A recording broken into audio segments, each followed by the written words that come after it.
আমাদের গুণা যায় না, হাজারে গুনতে হয়, শতে গুণা যাচ্ছে না এখানে।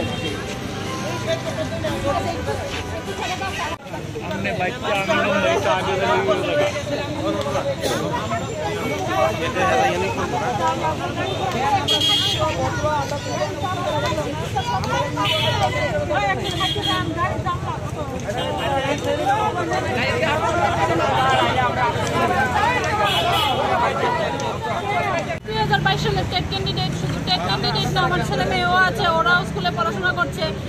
বিদ্যাজ্যোতি স্কুল তো অনেকগুলি আছে, বিদ্যাজ্যোতি স্কুলের রোস্টার রুটিনে ক্লাস হচ্ছে, কিন্তু টিচার শর্টেজ। কিন্তু এদিকে আমরা নিয়োগের জন্য বসে আছি, 1 বছর ক্লাস করে আমরা নিয়োগের জন্য বসে আছি। রাস্তায় রাস্তায় টিচাররা আর স্টুডেন্টরা আন্দোলন করছে, অভিভাবকরা আন্দোলন করছে টিচার শর্টেজের জন্য, টিচার নিয়োগ করার জন্য, কিন্তু টিচার নিয়োগ করা হচ্ছে না। মাননীয় শিক্ষামন্ত্রীর কাছে আমাদের একটাই আবেদন, স্যার যাতে আমাদেরকে দ্রুত নিয়োগ করে, আমাদের বেকারত্বের ইয়ে থেকে মুক্তি দিয়ে দেয়, প্লাস স্টুডেন্টেরও টিচারের দরকার। শিক্ষক ছাড়া আমরা গত বছর 2022 সালের 29 তারিখ আর 30 তারিখ পরীক্ষা দিয়েছি। তো আপনারা তো জানেনই 10,330 শিক্ষক, ওনাদেরকে দূরীকরণের পর ত্রিপুরা শিক্ষা ব্যবস্থার কি হাল। তো প্রত্যেক দিন পত্রিকা বা নিউজ খুললে দেখা যাচ্ছে, অনলাইন সোশ্যাল মিডিয়া সব জায়গায় দেখা যাচ্ছে যে কোনো একদিন ওইদিকে রাস্তা অবরোধ হচ্ছে, ওইদিকে স্টুডেন্টরা রাস্তায় বসেছে। এটা কি কারণ? স্কুলের ত্রিপুরা রাজ্যের বিদ্যালয়গুলিতে কোনো শিক্ষক নেই, কোনো স্কুল মাত্র 5 জন শিক্ষক দিয়ে চলছে, 200 জন স্টুডেন্ট, 300 জন স্টুডেন্ট। তারপরে আরও কোনো অনেক স্কুলের সন্ধান পাওয়া যায় যেখানে মাত্র 1 জন 2 জন শিক্ষক আছে।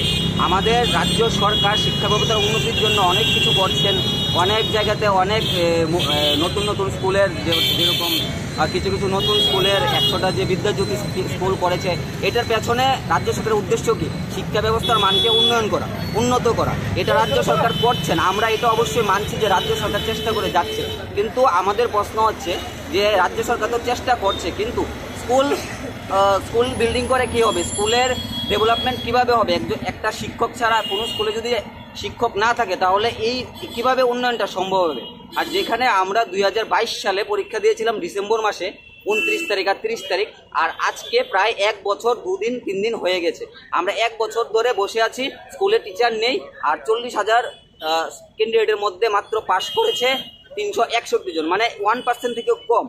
তাহলে আমরা এটাই চাচ্ছি যে রাজ্য সরকার যদি স্কুলের বা শিক্ষা ব্যবস্থার উন্নয়ন আসলে চাচ্ছে, তাহলে আমাদেরকে নিয়োগ করা হচ্ছে না কেন? 1 বছর ধরে আমরা আসছি, আমরা একবার দুইবার নয়, অনেকবার আমাদের মাননীয় মুখ্যমন্ত্রী স্যারের সাথে বা শিক্ষামন্ত্রী স্যারের সাথে দেখা করার চেষ্টা করছি, কিন্তু উনি আমাদের ব্যাপারে কিচ্ছু বলছেন না। আমরা চাই যে উনি আমাদেরকে আমাদের সামনে এসে আমাদের সাথে কথা বলুক, যাতে উনি তো অবশ্যই এই রাজ্যের অভিভাবক এবং উনি জানেন ব্যাপারটা যে ত্রিপুরা রাজ্যের বিদ্যালয়ের অবস্থাটা কীরকম, বা উনি আমাদের ব্যাপারটাও জানেন যে আমরাও তো বেকার, আমরাও তো খুব কষ্ট করে পড়াশোনা করে পাশ করেছি।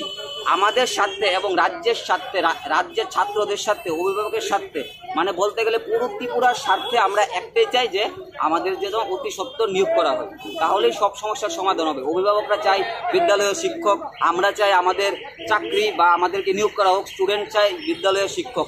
সব কিছু সমস্যার একটাই সমাধান, 2022 সালে টেট পাশ করা বা টেট উত্তীর্ণ সবাইকে যাতে একসঙ্গে নিয়োগ করা হয়। এটাই করজোরে মাননীয় শিক্ষামন্ত্রী তথা মুখ্যমন্ত্রী ডক্টর মানিক সাহা মহোদয়ের কাছে আমাদের সবার পক্ষ থেকে করজোরে নিবেদন, এবং পুরো ত্রিপুরাবাসীর পক্ষ থেকে আমি স্যারকে আবেদন জানাচ্ছি।